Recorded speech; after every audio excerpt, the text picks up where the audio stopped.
Halo anak-anak semua, kembali lagi ke channel ini. Bagaimana kabar kalian? Semoga kalian dalam keadaan sehat ya. Hari ini kita akan melanjutkan pembelajaran 5 dari tema 4, sehat itu penting, subtema 3, cara memelihara kesehatan organ peredaran darah manusia. Sebelum belajar, mari kita berdoa terlebih dahulu. Coba perhatikan, Udin sedang menggambar apa ya? Udin pandai membuat cerita bergambar atau komik. Kepandaian Udin membuat cerita bergambar karena gemar membaca. Saat liburan sekolah, Udin menggunakan waktunya untuk membuat cerita bergambar. Masih ingatkah langkah-langkah yang harus kamu siapkan dalam membuat gambar cerita? Kali ini kita akan mempelajari langkah-langkah dalam membuat gambar cerita. Yang pertama adalah menentukan cerita yang akan digambar. Jadi kalian harus tahu cerita apa yang ingin kalian buat. Misalnya kalian ingin membuat cerita bergambar yang berjudul Lutung Kasarung dan Purbasari.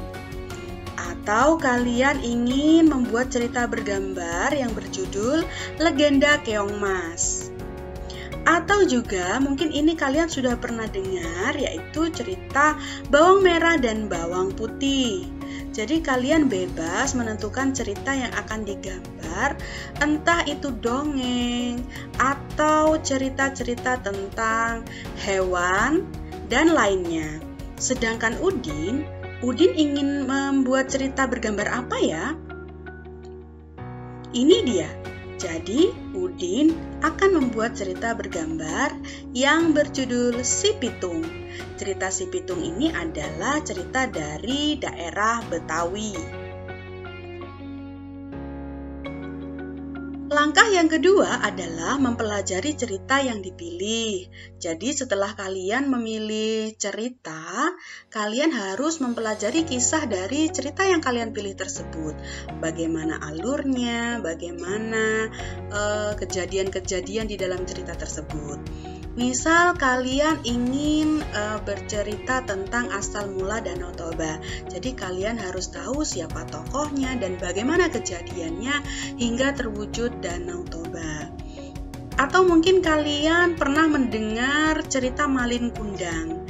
Tentunya kalian sudah tahu kisah dari Malin Kundang ini adalah seorang anak yang durhaka kepada ibunya. Kemudian cerita yang dipilih Udin adalah Si Pitung. Jadi Udin sudah mempelajari bagaimana kisah Si Pitung tersebut. Langkah yang ketiga adalah mempelajari karakter tokoh dalam cerita. Jadi setelah kalian memilih cerita dan mempelajari kisahnya, kalian harus mengenal karakter tokoh-tokoh dalam cerita tersebut. Misalnya kalian ingin membuat cerita bergambar yang berjudul Bawang Merah dan Bawang Putih. Nah, ini dia yang disebut dengan bawang putih. Bawang putih dalam cerita tersebut memiliki karakter yang baik hati. Kemudian ada pula bawang merah, karakternya adalah jahat. Jadi bawang merah ini selalu mengganggu kehidupan bawang putih. Sedangkan Si Pitung, ini adalah cerita yang dipilih Udin. Bagaimana karakter Si Pitung? Nah, karakter Si Pitung adalah pandai mengaji dan pandai silat. Langkah yang keempat, mempelajari alur cerita. Mari kita baca alur cerita yang dibuat oleh Udin. Alur cerita yang pertama, Si Pitung rajin mengaji dan silat. Kemudian, Si Pitung gemar berlatih silat bersama teman-temannya. Alur yang ketiga, Si Pitung gagah berani melawan kompeni demi membela rakyat, bangsa, dan negaranya. Langkah yang kelima, menggambar sesuai alur cerita. Alur yang dibuat oleh Udin tadi ada 3, maka Udin akan menggambar 3 gambar. Nah, misalnya kalian ingin membuat 5 alur cerita, maka kalian harus membuat 5 gambar. Jadi, jumlah gambarnya disesuaikan dengan alur cerita yang telah kalian buat. Sebelum menggambar, tentu saja Udin menyiapkan berbagai hal yang dibutuhkan. Jadi, hal-hal yang dibutuhkan dalam membuat gambar cerita. Yang pertama adalah alat dan bahan untuk membuat gambar cerita. Alat dan bahan yang dibutuhkan sudah pasti adalah pensil, penghapus, penggaris. Kemudian untuk mewarnai bisa menggunakan pensil warna atau krayon. Kalian juga bisa menggunakan bahan lain yang kalian perlukan. Misalnya kalian lebih suka menggunakan cat air atau pewarna lainnya. Yang kedua, membuat sketsa gambar cerita berdasarkan tema atau cerita yang telah ditentukan. Nah, ini adalah sketsa yang dibuat oleh Udin. Ketiga, menyempurnakan sketsa gambar cerita berdasarkan tema atau cerita yang telah ditentukan. Ini adalah sketsa gambar yang sudah diwarnai oleh Udin. Jadi ini sesuai dengan alur cerita yang sudah dibuat oleh Udin. Alur cerita yang pertama tadi, si pitung rajin mengaji dan silat. Kemudian alur cerita yang kedua, si pitung gemar berlatih silat bersama teman-temannya. Alur cerita yang ketiga, si pitung mengeluarkan jurus silatnya untuk melawan company. Jadi setelah membuat sketsa gambar tersebut dibubuhi warna yang sangat menarik seperti milik Udin ini. Udin telah selesai membuat buku cerita tentang si pitung. Udin ingin memiliki kemampuan silat seperti si pitung. Silat merupakan salah satu bentuk seni bela diri. Selain untuk mengolah seni, Udin ingin dengan bela diri badannya menjadi sehat, semua organ tubuhnya kuat. Manfaat memiliki kemampuan bela diri adalah 1. Manfaat fisik. Bela diri sangat bermanfaat bagi fisikmu. Contohnya, terbentuk koordinasi otot-otot tubuh, terbentuk postur tubuh yang seimbang yang sangat penting untuk mengurangi risiko timbulnya penyakit, serta menciptakan stamina dan ketahanan tubuh. Terbentuknya koordinasi otot-otot tubuh yang sangat mendukung kelancaran proses peredaran darah pada tubuh. Pada dasarnya, peredaran darah ke seluruh tubuh ditimbulkan oleh kontraksi gerakan otot jantung. Oleh karena itu, dikatakan bahwa jantung berfungsi sebagai alat pemompa darah. Sebagai alat pemompa darah, jantung tersusun atas bermacam jaringan dengan karakteristik yang disesuaikan fungsinya. Adapun jaringan penyusun jantung ialah jaringan epitel, jaringan ikat, jaringan otot, dan jaringan saraf. Jaringan otot yang menyusun jantung ialah otot jantung.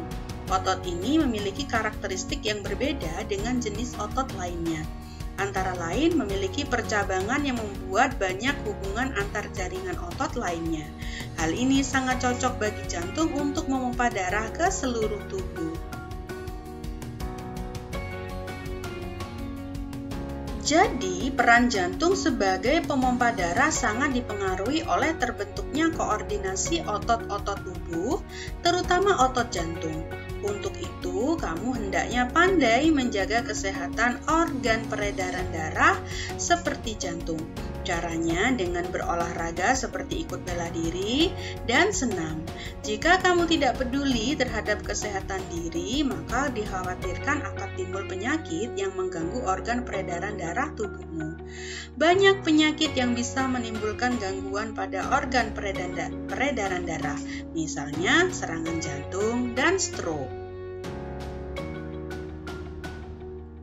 Serangan jantung terjadi saat rusaknya otot jantung akibat kurangnya pasokan darah karena penyumbatan, dan terganggunya aliran darah secara mendadak.